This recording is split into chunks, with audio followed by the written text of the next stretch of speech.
क्या आपको पता है बोट कंपनी सबसे आगे और पॉपुलर कैसे है? बोट कंपनी ने टारगेट रखा था कि साल 2024 तक वे 1000 करोड़ के रेवेन्यू का आंकड़ा पार कर लेंगे, लेकिन कंपनी ने ये टारगेट साल 2021 में ही पूरा कर लिया था। पिछले साल बोट कंपनी ने करीब 1500 करोड़ से भी अधिक की कमाई की थी। आज स्पीकर और एयरफोन की इंडियन मार्केट पर बोट कंपनी का 27% से भी अधिक का कब्जा हो चुका है। लेकिन आखिर कैसे बोट कंपनी ने इतने कम समय में सोनी, JBL और बॉश जैसे कॉम्पिटिटर्स को पीछे छोड़ दिया और एक कमरे से जिस कंपनी की शुरुआत हो गई थी आज वो इतनी बड़ी कंपनी बन चुकी है? कैसे वह आज करोड़ों की कंपनी बन गई है?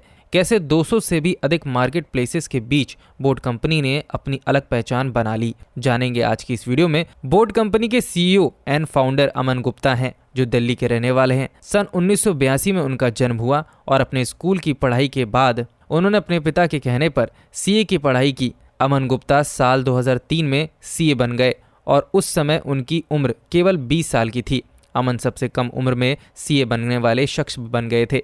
बनने के बाद उन्होंने KPMG में काम किया और बाद में सिटी के साथ जुड़ गए, लेकिन उन्हें समझ में आ गया था कि वे इस काम के लिए नहीं बने हैं। अमन को हमेशा से ही गैजेट्स और इलेक्ट्रॉनिक प्रोडक्ट्स में काफ़ी दिलचस्पी थी। साल 2007 में अमन ने अपनी फैमिली का इलेक्ट्रॉनिक बिजनेस ज्वाइन किया, लेकिन यहाँ भी उन्हें कुछ खास मज़ा नहीं आ रहा था। साल 2010 में अमन ने MBA की पढ़ाई शुरू कर दी और मास्टर करने के बाद JBL कंपनी में जॉब करने लग गए। अमन को कंपनी में नौकरी भी मिल गई। डिस्ट्रीब्यूटर के तौर पर वे काम करने लगे। कुछ ही समय में अमन को प्रोडक्ट्स मैनेजमेंट टीम में शामिल कर लिया गया था, जहां उनसे कहा गया कि वे रिसर्च करें कि मार्केट में कैसे प्रोडक्ट्स की डिमांड ज़्यादा है। यहां पर अमन ने काफ़ी रिसर्च करी और अब उन्हें मार्केट की अच्छी खासी नॉलेज हो चुकी थी। साल 2016 में अपने एक दोस्त समीर मेहता के साथ मिलकर अमन ने दिल्ली में बोट कंपनी की नींव रख दी, लेकिन शुरुआत में उन्हें अपने प्रोडक्ट्स बेचने नहीं आए।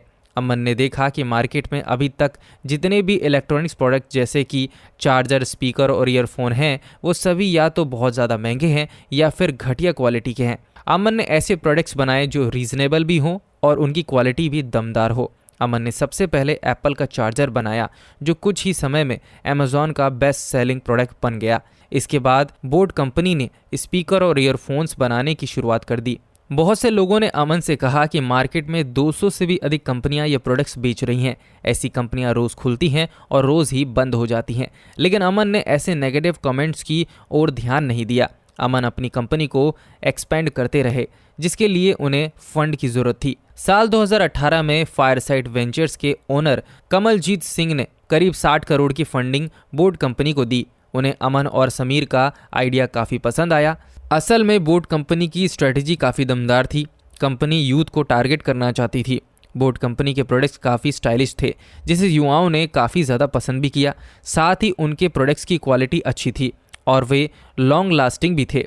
JBL और बॉश जैसी कंपनियां जो प्रोडक्ट्स 1000 रुपये में बेच रही थीं, वही प्रोडक्ट्स बोट ने 300 से 700 रुपये में बेचना शुरू कर दिया। इनफैक्ट लोगों को बोट कंपनी की क्वालिटी विदेशी कंपनियों के प्रोडक्ट्स से ज़्यादा अच्छी लगी। अमन जानते थे कि इंडियंस को बेस काफ़ी ज़्यादा पसंद है, इसीलिए उन्होंने अपने प्रोडक्ट्स में बेस का इस्तेमाल ज़्यादा किया। साल 2018 में बोट कंपनी ने 108 करोड़ रुपए का रेवेन्यू जनरेट किया, लेकिन अमन गुप्ता का लक्ष्य इससे भी कहीं ज़्यादा था। चार्जर के साथ साथ बोट कंपनी ने नेक बैंड, ईयरबड्स और ब्लूटूथ स्पीकर जैसे प्रोडक्ट्स भी बेचना शुरू कर दिए। अमेज़ॉन और फ्लिपकार्ट पर बोट कंपनी के प्रोडक्ट्स लोगों ने जमकर खरीदने शुरू कर दिए। इसी बीच अमेरिकन कंपनी बार्बर पिंकल्स से भी अमन और समीर को फंडिंग मिली। अमर ने कई सेलिब्रिटीज से कंपनी का प्रमोशन करवाया। कियारा आडवाणी और कार्तिक आर्यन जैसे यंग एक्टर्स ने बोट का प्रमोशन करना शुरू कर दिया, जो यूथ को और भी ज़्यादा अपील करने लगा। साथ ही अमन को क्रिकेट से भी काफ़ी ज़्यादा लगाव था, इसलिए उन्होंने KL राहुल, शिखर धवन, ऋषभ पंत, जसप्रीत बुमराह और श्रेयस अय्यर जैसे प्लेयर्स को भी बोट के प्रमोशन में लेना शुरू कर दिया। बाद में बोट कंपनी क्योंकि एक म्यूजिक कंपनी थी, इसलिए अमन ने नेहा कक्कड़ और दिलजीत दोसांझ जैसे आर्टिस्ट को भी बोट कंपनी के साथ प्रमोशन में शामिल कर लिया। बोट कंपनी ने कभी भी अपने प्रोडक्ट्स को एक इलेक्ट्रॉनिक प्रोडक्ट्स की तरह नहीं बेचा, बल्कि कंपनी ने लोगों को ये दिखाया कि ये उनकी लाइफस्टाइल का एक हिस्सा है और उनका प्रोडक्ट एक फैशन बन चुका है। इसी दौरान कंपनी ने लैक्मे फैशन वीक की मॉडल को भी बोट के प्रोडक्ट्स बनाए और उन्हें रैंप पर वॉक करवाया। कंपनी ने हमेशा वैरायटी की ओर पर ध्यान दिया। न्यूज़पेपर और टीवी के बजाय सोशल मीडिया को एडवर्टाइजिंग के लिए चुना। 2020 में बोट कंपनी ने 500 करोड़ का बिजनेस किया और 2021 में ये आंकड़ा बढ़कर 1500 करोड़ रुपए तक का पहुंच गया था। आज बोट कंपनी हर रोज 8 से 10,000 प्रोडक्ट सेल कर रही है। कंपनी की सीईओ अमन गुप्ता कहते हैं कि वे इलेक्ट्रॉनिक्स की दुनिया के राजा हैं। इस तरह की स्ट्रेटेजी के बाद बोट कंपनी लोगों को बहुत ज़्यादा पसंद आने लगी। अगर आप भी कोई नया स्टार्टअप करना चाहते हैं तो बोट कंपनी से काफ़ी कुछ सीखने को मिलता है। दोस्तों, वीडियो अच्छा लगा हो तो हमें कमेंट सेक्शन में ज़रूर कमेंट करें, लाइक करें। आगे ऐसी ही दिलचस्प जानकारी जानने के लिए हमारे साथ जुड़े रहें और हमारे पेज को फॉलो कर लीजिए।